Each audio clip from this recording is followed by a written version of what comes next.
So actually this session is called Technical Debt is Killing Your Org. But if I'd come up with that topic, they probably wouldn't have selected me, because it wasn't very upbeat. But it is actually killing your org, and I brought receipts. QR code there, that's a QR code that gets you to the deck. That QR code appears all the way through, so at some point in the future you go, actually I wish I'd got the QR code. That will take you to the deck. Hopefully this will be useful for you to use this when you go back to the workplace to build the justification for why you need the time, the space to go and reduce the technical debt in your org. Because that's what this is all about. I know all of you would like to reduce that technical debt if you could, but there are lots of reasons why you don't, and most of that we'll talk about very quickly in terms of some of those approaches. That makes sense. Okay? Quick show of hands. Who here are admins working for organisations? Fantastic. So the rest of you, I assume, are consultants or ISVs, okay? So you've all got the same problem. It's either somebody else's problem you're trying to fix, or it's your problem you're trying to fix. So,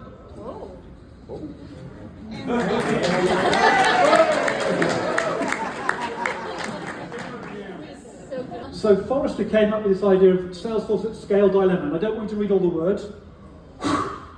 They are the words that are important. Innovation slows, flexibility evaporates, every change is killing your org. Now this was back in 2017, I suggest it's not got any better. Okay? And it's this idea that actually the more you use Salesforce, the more the users need, the more you configure it, the more you add, the more difficult it gets to change, the more risky it gets to change, and eventually you build it up and up and up.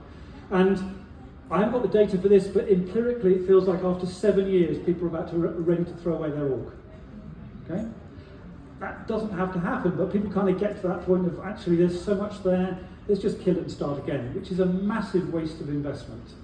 And often it's because you don't know what's in there.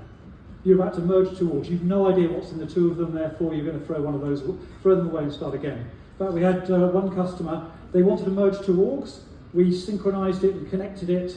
One of the orgs had the opportunity objects account and lead had 256 record types.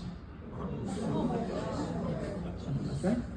For those of you who are admins, I'm not, but there are about over 100 pick list fields, many of them had hundreds of pick list values. So some of you know you have to allocate every single pick list value to a record type. There are over 5 million mappings. Okay? How many of those record types had data?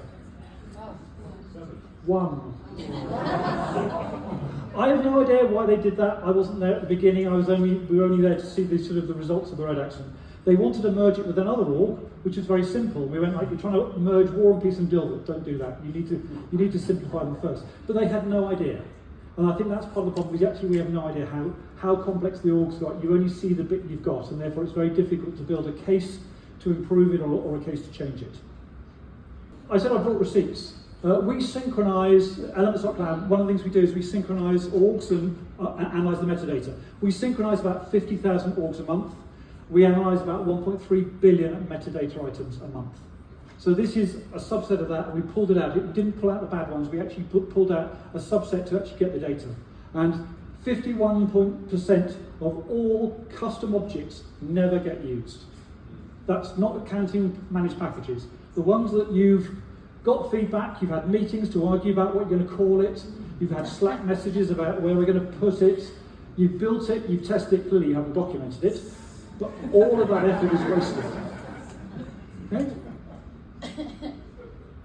And if we look at, say, just fields, 41% of custom fields on custom objects never get populated. Now, I realise some fields never get populated because that's valid. We strip those out. So these, again, are the ones that you decided you wanted to go and add. 43% of standard objects. It actually is a lot worse than that because there are so many standard objects. There are hundreds of standard objects. If you think about the core ones, it's about 80% when you start getting to some of those core objects. And yeah, these are horrible numbers, and I'm not doing this just because it's a stand-up comedy routine. I think there's actually something deeper underneath this, which is the implication or the cost associated with it, because that's what we need to use to build the case for reducing it. So you look at event, 80% of the fields never used, order, quote, and so on. So the numbers are really high. The other bit of data that came out of it was actually how many fields you have on page layouts. This is average, okay? So everyone in the room obviously is better than this, and it's everybody else, I get that. But 150 fields on the opportunity page layout. There's nothing. There we go. If your page layout looks like a CVS receipt, your end users are going to do one thing, which is they're going to hit save and go, well, what's red? What do I have to select to get out of this page? Yes? The reason there's a big 7 there, the UX experts, I'm not one of them, but the UX experts said that 7 fields is the optimum number so you don't get cognitive overload. Pause for effect, but absolutely, we've now got features like we can hide them because of dynamic forms. There are ways we can try and simplify it for our end users. But again, the cost associated with these sorts of page layouts is, yeah, confused users, how much time do they waste? But it's also how much poor data is being pumped in there. So as I said, all of this comes out in a bunch of reports. There's a link, so at the very back of this deck is a link to a whole bunch of resources. So the things that I'm talking about, you can go and find those links. So things like the research series, where all that data has come from, the UX, the technical debt, those levels. So you've got some evidence that you can take so you can build your business case for how you're going to fix this. Is this making sense? Yes. It's not meant to be me shouting at you. If people have got questions, please don't leave them to the end. We can pick them up at any point. That, I think, is what the technical debt issue is. You guys start coding, I'll find out what they want. I know it's not as bad as that, but again, every joke is taking things to an extreme. But the point is, a lot of the time, we don't really bottom out exactly what the requirement is. There's an implementation lifecycle. These may not be your words, but I'm sure you can relate to these activities. At the top there, capture and validate requirements. Create a user story, assess what the change impact is, configure and build, test and deploy, deliver it into production, yes? All of you go around that change cycle. I think the problem is that that's the tech debt machine. You go from a rough idea of requirements straight into configure and build. And that's not because you're bad people, it's because you're not given the time to ask the questions. Someone came back from Dreamforce or watched a video and said, this can be done in 2 minutes, why can't we just do it in 2 minutes? And you don't have the evidence to go, I've got to do decent analysis. I've got to make sure that this is really the field you need before I add it to another page layout and to all those permission sets and all the things which you don't have to go and unpick. So we need to buy the time to be able to do capture and validate requirements properly, which is things like map a business process. If someone says, I really need this, you either go back to business process you've mapped, or you say, let's map out a business process and let's see how you want this field to work. One of 3 things will happen. They'll either go, oh, we already do what I needed. Fantastic. And no changes required. It was training. Number 2 is, yes, I understand what you need, but you don't need a field. You need a record type, or you need a something else, you need a something else. We've understood, and if you've required that, you also need a report. Or actually, they have asked for what they really need, but there are other things that are associated with it. So building a process map, and also then an entity relationship diagram so you can start to connect this. Those are tools that you can use to say no by saying yes. Yes, let me help you. Let's sit down and draw a process and understand how you want Salesforce to work based on your business process and the things that are changed. And again, these are disciplines. If anyone's done the business analysis certification, who has done that? Okay, everybody else, I would suggest you do it, even if you don't take the cert.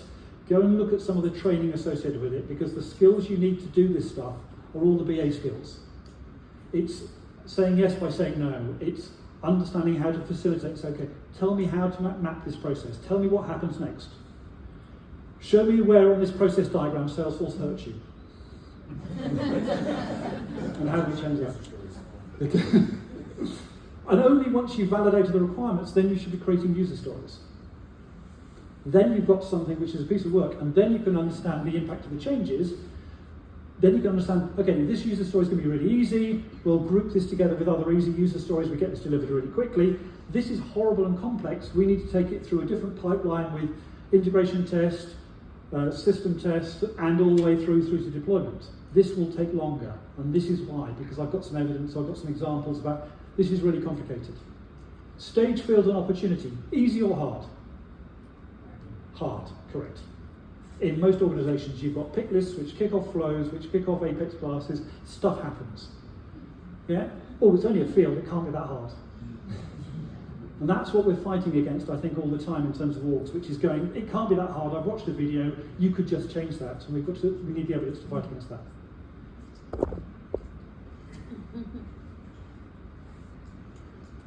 So that was the down bit. Let's do the positive bit about the sort of things I think we need to use, the tools we can use to start to get a handle on technical and get ahead of it. Okay? So I said 3 steps. Actually, it's 3 steps and 3 demands. The first step is you need to try and quantify it. You need to understand how bad it is in the areas that are important. If you've got one of those custom objects that's never been used, why fix it? It's never been used, let's go and fix it. Let's worry about the stuff that needs to be fixed and understand how complicated it is. So question, who here has got a metadata dictionary? Oh, that's not very good, is it? Okay? So by a metadata dictionary, I mean a way of managing and understanding all your metadata. Okay? Let me take you a different analogy. Who here's got an opportunity object? Well, that's strange. Why do you have an opportunity object? Because you want to understand how you manage your sales pipeline, and you understand if the sales aren't being closed, you've got a way of tracking them. That's all a metadata dictionary is, a part around your change cycle. If you think about it like that, let's ask the question again. Who would like a metadata dictionary then? Okay, got it. Okay, so let me show you what one of those things looks like. There are a number of companies who create them. Ourselves, Ernst.Cloud, Metazoa, Sonar, Panaya. There are a few others, but if you look for metadata dictionary, there is a metadata API which allows you to pull all this metadata out of Salesforce and organize it as a structure which is easy to manage, easy to then start to do things like dependencies, which is where you can start to understand the technical debt. It's a place where you can document things, where you can start to list things. Excel spreadsheets are not metadata dictionaries. Okay? Well, I guess they are, but the problem is your org is changing so fast and there's so much data in there. We're looking at tens, if not hundreds of thousands of metadata items that are coming out. And therefore, at least understanding how to manage that is your first step to understanding how to manage technical debt. So that's what one could look like. You've got objects, and then underneath objects you've got custom metadata, and it's basically a tree structure. So you need some sort of structure here. You've got all these custom objects have got fields have got pick list values. So all of the metadata, whether it's Apex classes or flows, or all of your process builder workflows, or all your permission sets and your profiles, all of those things are metadata which can be stuck into a dictionary, and then a lot of the stuff on the right-hand side, you can either analyze and interpret, as in field analysis, or it will come straight off the API. This will give you a far better view of what the issues are than trying to wade through setup. You don't stand a chance trying to wade through setup and then build a spreadsheet, and by the time you finish building it, it's now out of date. Okay? That's why Salesforce built the metadata API. Why they didn't build a product like us, no idea. Happy days, we're building that. But it's something which is, if you're building an enterprise application, this stuff is critical. Doesn't have to be us, has to be somebody though. But what you can do once you've got that is you can then build a dependency tree. So you can say the field stage is connected to 17 flows, and those 17 flows are connected to and connected to and connected to. This is the picture when someone goes, it can't be that hard to change. You say, there are 398 dependencies. We've got 2 options. We can do the make a change, or you can give me the time to analyze it properly, and I can say which of those 17 flows actually need to be changed if you want me to go and change that pick list value. This is the heart, I think, of the technical debt piece, which is understanding the cost or the implications of it. Blank faces or lots of nods? Okay. So now we need to understand how we actually cost that. So let's get to the next thing. If you've got all this metadata, AI can help you. Okay? I think it's not had a bad rap, but actually we're looking in the wrong place to make sure AI really works. So what does AI need? It needs really good data. Metadata is really good. It's 100% accurate. You may not like what it says, but it is 100% representation of your org. Okay? AI is not very good at coming out with 100% accurate results, but you kind of don't need really good results. This is like an intern. Just go back and tell me where I should focus. Okay? Think of AI as the intern. You're not expecting the intern to come back and go, I've done all the work, the answer's completely perfect, you don't need to worry about it. AI is an intern where you look at it and go, thank you, you give me a steer, maybe I didn't ask the question properly, let me ask the question a different way, come back with some different results. Okay, now I've got a good understanding about what we need to do. So we've applied AI to some of this metadata. Don't worry about the pretty graph, but understand what I did. One of the prompts, again, it's one of the links in the resource you'll find later. It's a prompt you can use. By the way, the prompt's about that long. Okay? It's not 3 lines. It's fairly in-depth. What we asked it to do is say, go and have a look at every field in an object X, look at all the dependencies on that field, all the things which are related, and then using this little table, based on the type of thing that's dependent, so if a validation rule is connected, give it 1 point. If it's a report, give it 0 points. If it's a flow, give it 3 points, and add those up for every dependency. At the same time, also calculate how long we think it takes to analyze all those things. So we'll say validation rule takes 2 minutes, flow takes 10 minutes, and just build all those up and add them all up, and then group them by how well populated those fields are. Okay? How long would an intern take to do that? Okay? Days. They wouldn't. They'd probably quit before they actually got to the end of the job. But AI does a really good job. Is it right? Pretty much. But the point, that's good enough. That tells me the value field is a monster. It's got a score of 175. If I look at it, it probably says it takes 3 hours to analyse. Versus down at this end, so if I'm worried about changing stuff, this is the scary end. Down here are the fields that don't seem to be used. These are the ones I might need to be able to delete. By the way, you shouldn't just delete empty fields. I can think of at least 5 reasons why you shouldn't delete a field because it has no data. You need to understand, is it connected to things? You need to know why that got created. But again, if you're looking for fields to delete, it's at this end. So again, your intern, AI, using all this data, has given you a good place to go, this is where I should focus. This is the stuff that's killing us. I need to do some more technical debt reduction. I need to think about better descriptions. I need to do some other things around here. But look, it's going to take me quite a lot of effort. If you want me to do anything, this is the stage field. Okay? Horrible. But again, it's giving you some ammunition to go back and go, this is going to take me longer than 10 minutes to go and fix this. If you want me to actually do any work around the opportunity object, around these fields, I need to buy the time to do this properly. Okay? Bosch, big customer of ours. He did the product manager of Bosch. 4 years into an implementation, they're re-implementing Salesforce. Okay? They kind of started in the wrong direction and they want to have another go at it. But it's a great video because he talks about the core principles about how they're going to implement. But relevant to this conversation, he said, we allocate 10% of every sprint to tech debt reduction. Okay? I think Salesforce talk about a similar sort of number. Okay? But again, it's trying to build the time to go and do this stuff properly. So that second point is you need to try and assess the cost. So you can then build a case to go, I need to fix this, it's going to take this long, this is going to slow us down in the future if we don't do it. If I go back to the data cloud conversation, if you've got that level of technical debt and you haven't got a metadata dictionary and you haven't got a decent implementation process that's rigorous, do not start data cloud. If you've learned nothing else today, that's that one sentence will be helpful, despite what the AE is telling you. Yeah. But the point is, data cloud is achievable if you have the right disciplines in place and you have the right approach in place and you've got the management support to do it. We've implemented it internally, we've got some great results out of it, but we have those things in place. Don't go into this without actually having some of the things in place to make sure you can deliver it. The data cloud certification, I'm off topic here now, but the data cloud certification is literally 10% of the project. 10%. 90% of the project is everything else.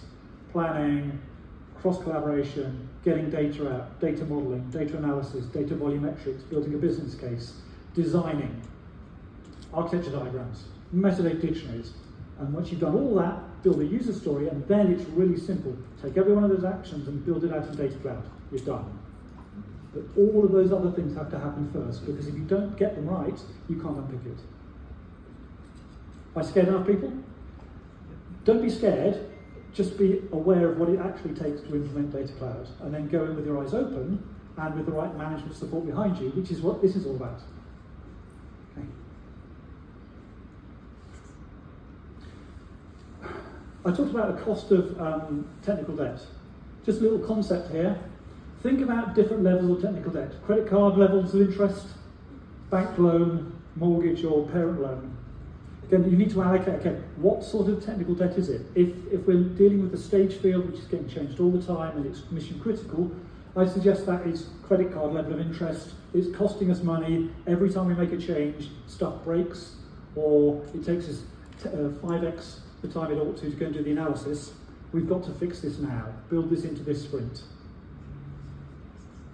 Bank loan interest, it's not going to affect us now, but we know we ought to fix it if we bump into it. But we're not going to launch a project now. This stuff, we're not changing, it doesn't work.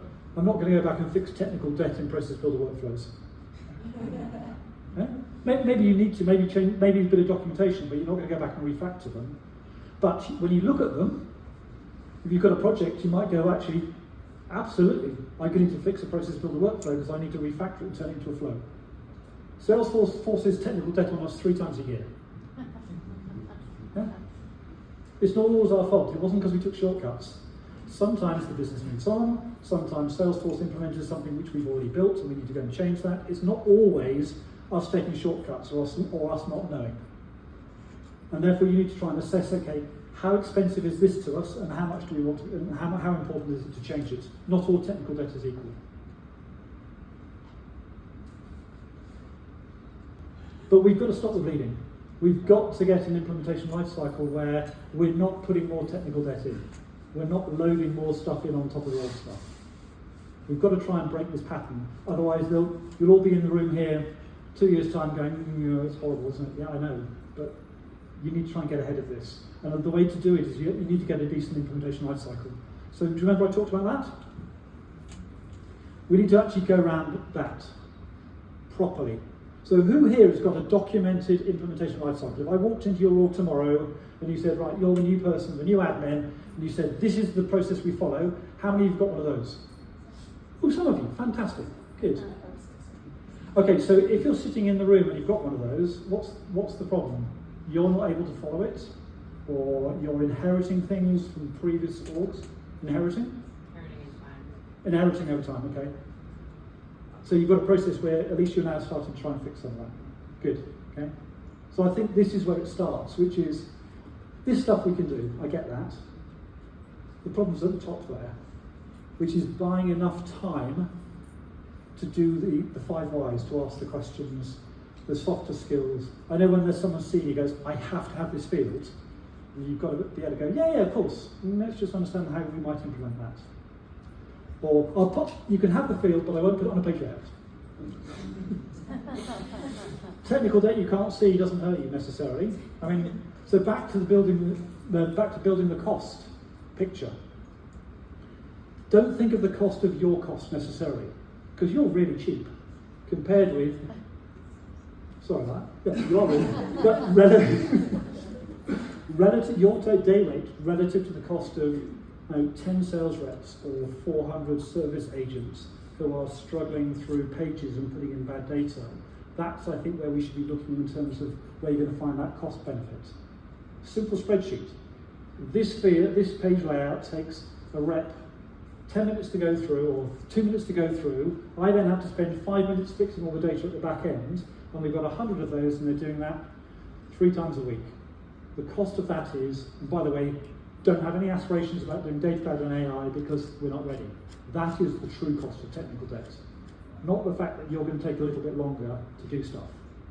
I know it's painful for you, and I know there is a cost associated with that, but there are way bigger costs that you can look for. Technical debt stuff, as in poor data, ends up in dashboards, so your senior execs are making bad decisions. Massive cost associated with that, and they understand that. So we need to frame the cost of technical debt in numbers that they will understand, so you can build a business case to go, see, that's why I need another 10 minutes or another 2 days to do this properly. And my suggestion is, if this is new to you, pick a really low risk, low political case. Don't go after like quote to cash as the first one.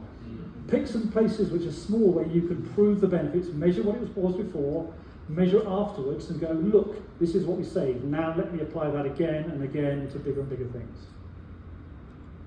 I think this is a lot more, is more political than anything else. It's trying to navigate around this. The technical side of it, I think, is not that difficult. I think the difficult bit is having the time to do the technical bit. I do. Yes? The other thing is actually documentation in all this. You generate quite a lot of technical debt due to documentation, a lack of documentation. Let me explain what I mean by that. You created a field called industry. I don't understand how you use it. This team over here want a field called industry, so they go, yeah, I'm not sure how I use that. We'll call it industry 1. Okay? Yes. You know where this is going, don't you? Because you didn't write down what that field was used, not for, but why they created it. And I'll pick that up in a moment. And we've got situations that we think opportunity object 1, opportunity object 2. Think about trying to do a forecast roll-up over 3 customer objects. Just because we ran out of fields on opportunity, and then we ran out of fields on opportunity object 1. Fine. The thing about descriptions, about why that's a documentation issue, and again, it's part of this, which is somewhere around here and up there, you need to start documenting the changes you make. You need to document why the field exists, why this flow works, not what it does. You've got a field called NDA, and you type in the description field, it's the NDA for, I kind of got that. It's in the label, it's on the, yeah. Why have we got an NDA field? We've got it because finance signed a contract, we've got it because marketing cannot use this customer without reading the NDA in any of our marketing. That's the why. I'd suggest lots of your fields, if you've got documentation, have got what, not why, which isn't very helpful. And if it's a what, kind of understand that, so I just go, it doesn't help me, I'll go and create another one. Again, back to the list of things in the resources, we wrote a prompt for you to evaluate all your descriptions. So I went and asked OpenAI, what sentence would be a why versus a what, and we gave you a bunch of criteria. You can run it against all your descriptions, it will tell you whether it's a why or what, or whether it's blank. But it can also tell you which are the most important fields based on the page layout. So where do you focus? I've got a bunch of fields here. Let's focus on the ones that have got pick list values, the ones that have got validation rules, the ones that matter if they get it wrong. So again, it's that intern just going, oh, okay, yeah, I can help you, I can look at all the descriptions, I can tell you which ones are most important, now I know where to focus in terms of improving my health. That then also helps improve data quality, and it rolls on. So I think these are all relatively simple things you can do. Just don't bite off too big a thing, and then try and implement some of these principles around this cycle just once and go, look, measure the beginning, measure the end, wow, this works. Look at the success we got, right, give me more time for the next one. So you can then start to estimate how long it really takes to make a change. Because most people say a change takes 3 months, because you've got no measure of how long a change takes, so you have to say 3 months, because the longest one takes 3 months. If you could then go, this is a short change, I can get this in next week, this is going to take 3 months, and then bring the receipts, this is why, then you've got a reasonable case for going, okay, give me the time to do this properly. We went through this cycle for one of our changes internally. Obviously we use Salesforce internally. We did all the analysis, the sales team said they wanted these things, we went through, we validated the requirements, we looked at the process map, we looked at the ERD, we wrote user stories, we evaluated and said this will take 3 people 6 weeks. And the sales team said we don't want it then, do other stuff, do stuff that's more important to us. So we didn't build it. And you go, what a waste of analysis time. No, you're looking the wrong way. That was a really good way of saving a bunch of development time which wasn't the right priority. The moment you have those conversations, you're at a different level of sophistication. Do you still want to do this now I've understood how long it takes? Rather than, you said you wanted it, I put it in, why are you not using it? Because there were more important things to do. So I think there's a level of just reframing the way we go around this. You're going to spend a lot more time on that bit than that bit. Drag and drop's easy. And I think what's happening is, so like Data Cloud is going to, I keep on going on about it, but Data Cloud is going to force this into organizations. Data Cloud is how we should have implemented, the disciplines that Data Cloud are forcing on us are the ones we should have applied to implementing Salesforce. It's just let us take shortcuts, and we're now paying the price. Internally, we implemented, you kind of get the numbers right, 377 releases this year in a calendar year inside our own org. How many rollbacks? 0. Not me, they followed a process. And every time they release, they go back and go, could we improve that? Could we improve that? Could we improve that? If it's not written down, you can't improve anything because you've got nothing to build on. People say to me, what's the first process I should map in? This one. It's yours, you own it. You don't have to ask sales about their process. Do this one, get this one right. And go around that cycle and constantly improve it, constantly improve it, constantly improve it. And then go, that didn't work, why? Let's change that, okay. And go around rev cycles of that. It's not hard. Well, it's easy because it's possible to do. I don't suggest it's easy in your organisations with the politics and everything that goes around that. What I'm trying to do is give you some of the evidence and the angles that you can take to be able to make this achievable for you. And it's going to be hard to start with because there will be a lot of doubt, and this isn't going to work, and why am I wasting time, and just build it. But pick some things where there's less pressure on that. Don't pick CPQ. Is it a clue? What does CPQ stand for? Trigger price. Causes people to quit.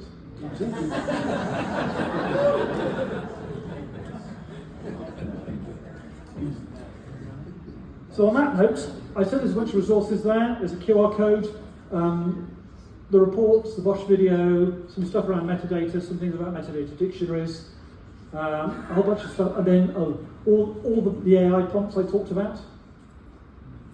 All there. About 5 or so minutes for questions. Tech debt is killing your org, it doesn't have to. I think with some of the principles here, you can build a business case to start to make some changes. I'm applauding you on that journey.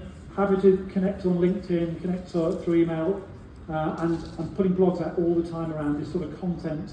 But if there's stuff you go, I really need a bit of content like that. I understand you could have said it and I'm a stranger with a briefcase and they'll believe me and they won't believe you.